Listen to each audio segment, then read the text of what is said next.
ధనమేరా అన్నిటికీ మూలం. ఆ ధనము విలువ తెలుసుకొనుట మానవ ధర్మం. ధనమేరా అన్నిటికీ మూలం. ఆ ధనము విలువ తెలుసుకొనుట మానవ ధర్మం.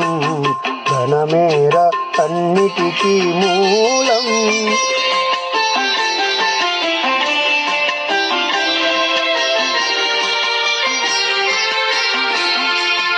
మానవుడే ధనమన్నది సృజించెనురా, దానికి తానే తెలియని దాసుడాయరా. మానవుడే ధనమన్నది సృజించెనురా, దానికి తానే